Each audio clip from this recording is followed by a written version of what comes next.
Cool. I decided to sit. I'm just more comfortable sitting with you guys. I've never really spoken to people before. I'm usually playing music, not saying anything, letting what I do speak for myself, so this is quite new for me, but it's an honor to be here. I basically just want to talk about my life and how I've gotten to wherever I am right now, stayed somewhat sane, stayed inspired, and mainly stayed inspired. I think that's kind of the key. But basically with art of any kind, for me, any sort of passionate endeavor, you're constantly searching for validation and constantly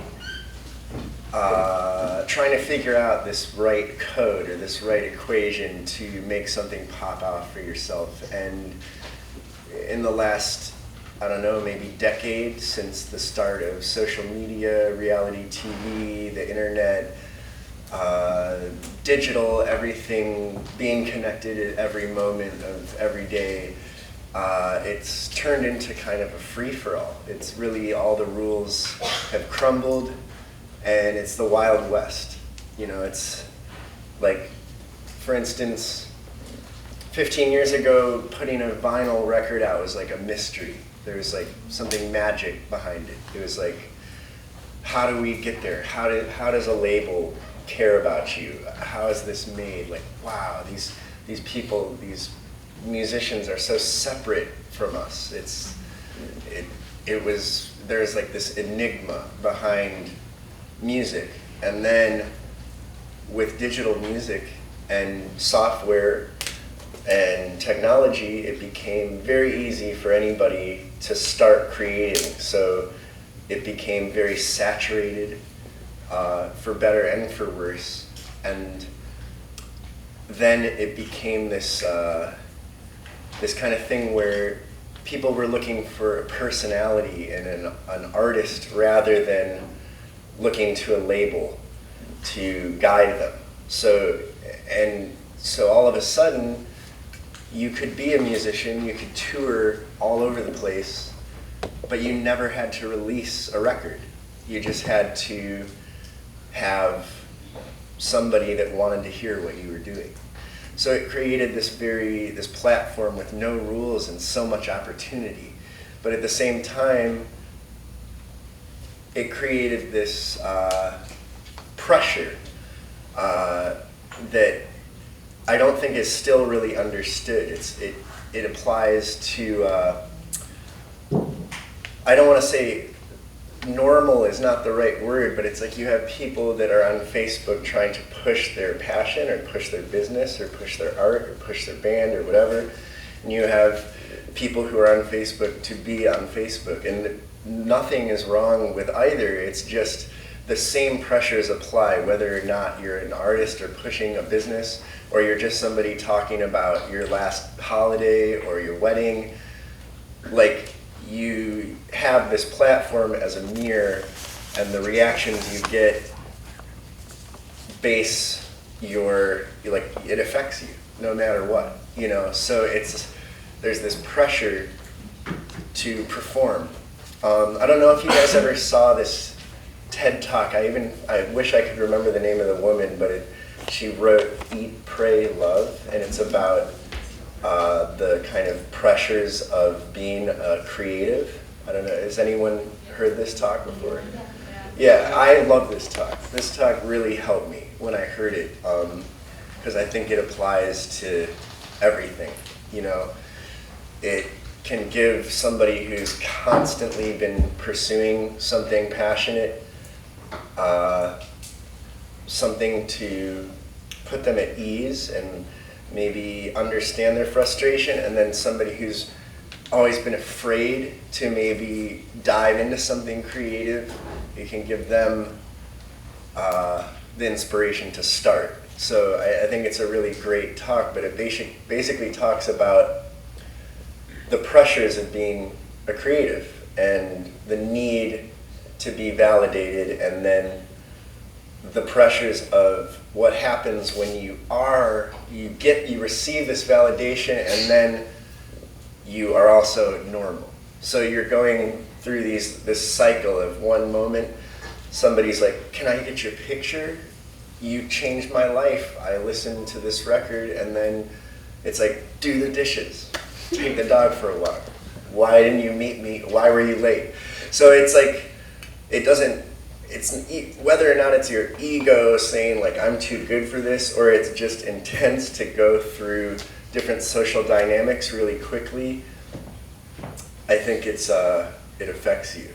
And also, my apologies if at any moment I just start blabbing about random stuff and get off topic, because I haven't had very much sleep in the last week. But I don't know, I guess there's I'm so lucky, so blessed in so many ways. I had a family that really supported anything I wanted to do, never kind of pressured me to go in any sort of academic route or financially more just whatever, just I've always been pushed to be happy and do what I want, which I think is very important. It's like I admire artists who never got that support and pushed through anyway. Some people are inspired by when someone says you can't do something, that's going to be what pushes them to do it. I'm not that type of guy for the most part. I need like love and coddling, and it's like if somebody's like, you're not going to do it, I'm like, you're right. I'm shit. And I learn how to push through eventually. So, but I want to, I've had like resources, and the most important, I think, is somebody who believes in you rather than money or the best laptop or the newest synth or whatever. But the thing is that art does cost money to some extent, and so I want to bring up this, who knows the artist Moody Man? Kenny Dixon Jr. You do. Yeah, legend. There's a very amazing kind of talk just like this with him for Red Bull Music Academy, and it's from 2010. I don't know if anyone's seen this, but it's kind of a cult, like electronic music classic on YouTube. I highly recommend it. But he says a lot of really, really inspiring stuff, and I think that everyone should watch this. It doesn't just apply to music or whatever, but he says something really valuable, which is, he's not from Detroit originally, but Detroit is home. I don't really know what he's been through, but he's been through a lot, and he's had probably a very different life from most of us who grew up in Ann Arbor. But yet he creates this incredible music. He's an incredible DJ, but most of all, he's this incredible person that is very pure and genuine and true to himself. And he says something along the lines of, don't let your gear or your situation prevent you from doing stuff, because it's not what you have, it's what you do with what you have. And it's not what you do, it's how you do it. And so I think you can apply that to anything. You have producers these days, Kate Trinata, for example, if you guys have heard of him, an old friend of mine. A Lesson in Humility, if you guys know this guy, Kate Trinata, does anyone know this producer? No? You do? Well, in terms of modern instrumental electronic music, he's gotten very far in the last couple of years. 5 years ago, this guy was supporting me in a show in Montreal, and now he's one of the most famous electronic producers in the world right now. And he's Haitian and still lives with his mom and his dad in a little apartment in Montreal. And produced his entire record, which is selling like hotcakes on Fruity Loops on a little PC. So those of you who are familiar with this software, you can get that for free. Well, you can get most stuff for free, but basically what I'm trying to say is that it's very simple. You know, the process is simple, and he's done so much with it. And then you have people with elaborate, expensive studios, and nothing too interesting is coming out of them. So it's exactly that. It's not what you have, but what you do with what you have, and not what you do, but how you do it. Also, I think what's kept me kind of going throughout the years is being okay with the idea that I make music because I have to. I create because I have to. If I don't, I'm not happy, and I think that applies to pretty much everyone here. I don't think anyone is at this talk because they're like, I want to know how I'm going to make some money. Like, it's like, I don't think that's the case here, you know? Whatever your passion is. And once I realized that and told myself, you know what, I'm going to do this every day, and whether or not this works, or whether or not this pops off, or whether or not I become something, I'm still going to be doing this. And that is what I hold close, because what I do, even though it's working right now, might not always work. You don't get health insurance from being a DJ or producer. You don't necessarily make a lot of money, and the money you make is pretty much determined by how popular you are at a given time. And that popularity, it doesn't stay. So it's been a weird kind of journey figuring out how to balance being okay with this and staying true to myself, but also learning the business side of it. Like, there are sacrifices to be made to be more professional. I don't think it's, you know, when I was younger, like, the word sellout was like a thing. I'd be like, oh, that person sold out, or this person sold out. Like, now that word doesn't mean anything to me. I'm like, go and get it. Go and get whatever you need to get, you know, because we're all just trying to survive and you know, create something that we're proud of, I guess. And it's just been a big combination of ups and downs and different projects. You know, people, I get a question like, how did you get in? Like, what was your in? You know, and there was no in. It was like, you've always been in. You're either in or you're out. You're either working at it every day or you're not. Or you're okay with the fact that this will never happen, but you just have to make this stuff, or you're not. And so that's it. I think it's about that. And it's also about embracing the technology we have right now, but not getting lost in it. Like, I wouldn't be doing this without Facebook, without Instagram, without Twitter, without SoundCloud. These are all things that helped share what I make with the world, made it accessible, made it free, but that's okay, because then people said, oh, I know this, I like this, I'll pay for the show, I'll go to this, I'll go to that. It was a switch of where people's kind of investment was going. You weren't seeing the support in record sales because you could get digital files for free, but you were seeing the support in live shows.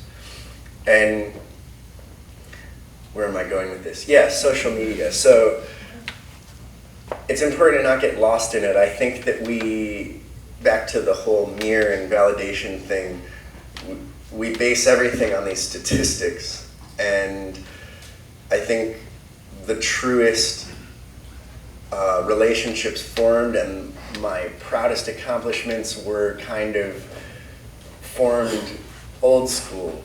They weren't formed through followers or numbers, and people will be like, oh, if I get this cosign from this artist, like that's what it's gonna get going. Like, Shigeto, post my mixtape, like that's what's gonna get me going. And it's like, no, man, like you shouldn't be trying to get somebody to follow you. You should be trying to get their phone number. Like that's more important. Like you should be trying to go have lunch with them, not trying to have them like your picture. And I think that's what we're lost in right now. We think you have extremes. You have people that live for these statistics, they live for these numbers, and you have people that really don't believe in it. They're like, it's a bunch of bullshit. And the fact is, it's not. It's very much real. Like, I make my living because of these platforms, but you can't be lost in them. So that's another thing, is like focusing on real relationships, utilizing this technology to meet people, but then when you meet them, really know them.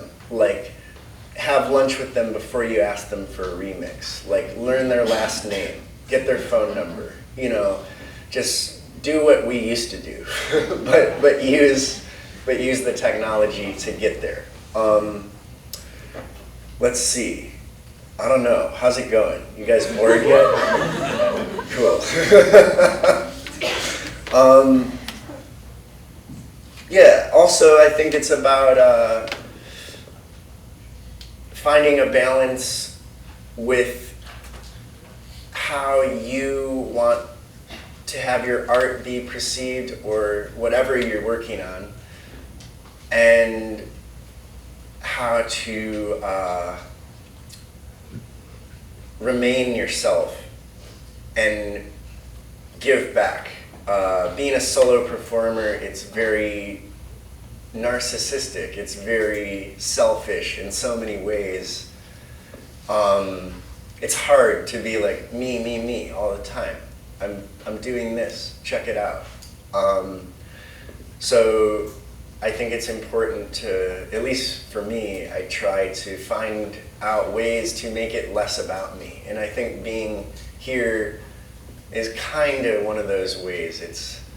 I think the more transparent you can be, the more you can offer to anyone is helpful, because I think people just get lost in this very kind of entitled profession. I don't know how much you guys even deal with people like me, but there's some really young, entitled producers out there, and it blows my mind.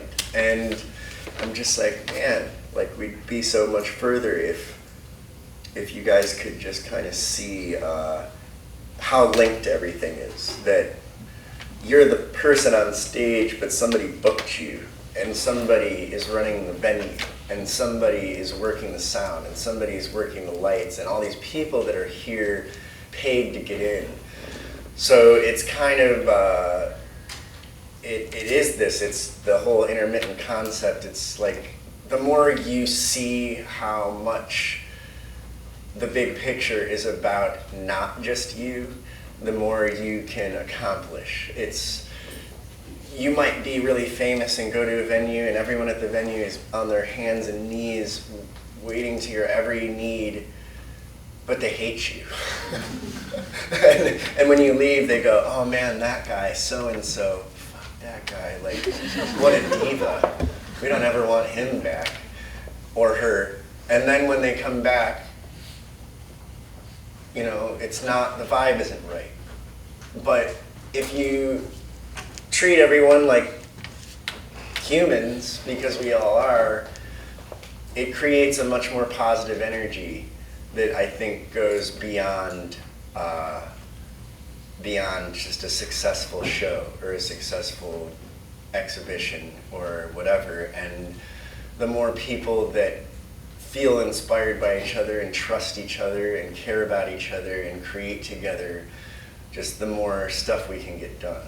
I'm very excited for this thing later on today at the Ann Arbor Arts Center, actually. I'm doing a virtual reality installation with my friend Charles and some very talented people that we've never met in person might even be in the room. I have no idea.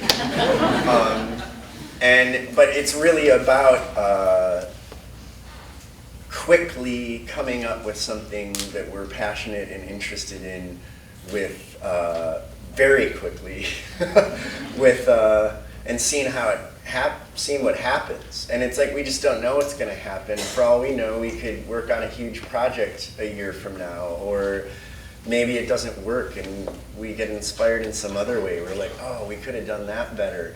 But the fact is, we're making this music, they're making these VR worlds, and you're going to have the opportunity to walk in, put the thing on your face, and then I'll be personally soundtracking your journey live. So it'll be fun. And we're giving them all these sounds where they can code it in with the VR, and you pick up a block and you'll hear a sound that's linked with what we're playing, or you'll be able to touch stuff and it'll be a scale that's in tune with the song we're playing. But it'll be very interactive, hopefully. And I really have no idea what's going to happen, but I think it's going to be pretty sweet because, VR, I mean, what's not sweet about that? It's going to be sweet. But yeah, the whole point is that we don't know what's going to happen. We've never met, but we're going for it. We're going to try this thing, and it hopefully is going to inspire us and inspire you guys. And we're just taking a chance, and we don't care. We're doing it because we want to do it. We're trying it because we love trying things. There's nothing else behind it besides that. So I think it just goes back to like, be creative because you have to, not because it's cool or whatever. And know that it might not ever happen the way you want, but sometimes it does. And sometimes you don't even realize it's happening until it's already happening. Like, I'm gonna just go on a tangent, but like, I have a lot of friends that want the same thing, are doing the same thing, have been doing it before me, but a lot of them quit everything to pursue this one thing. They were like, I'm going to drop out of school, I'm going to quit my job, I'm going to lock myself in the studio, I'm going to shed 8 hours a day, I'm going to be this virtuoso musician, I'm going to go get it. And that's awesome. But I think you need to live life to create. If you're broke and you like this girl and you can't take her out because you're broke and you don't want to bring her over because your mattress has no sheets on it and you haven't done laundry in 6 months, how are you gonna make anything inspiring? Like, you're just gonna sit in your studio like, I'm gonna make something great. But you're not, because you're not gonna live life. You're gonna be suffering. You're gonna be hurting yourself and like putting yourself through turmoil. And I'm not one that believes that good art comes through suffering. I really don't believe that. I believe it can make some pretty good art, for sure. Like, get your heart broken, you're gonna make some good art, but it's not necessary. But basically, I had a day job until they fired me because I had to play too much. It wasn't like, I'm gonna go and do this and I have this vision and I'm gonna go and get it and it's gonna work this way. It was literally, I'm gonna play this random gig and do this random commission piece and do this random band and play with this random thing. And I'm gonna work 5 days a week at a cheese shop for a decade until they're like, hey, you go on tour every month. You can't work here anymore. And I was like, oh shit, I'm doing it. Like, I'm doing it. Wow, this is the best time I've ever gotten fired. So, yeah, I'm just trying to give random advice from my crazy life. So let's see. I think, I don't know how much time we have.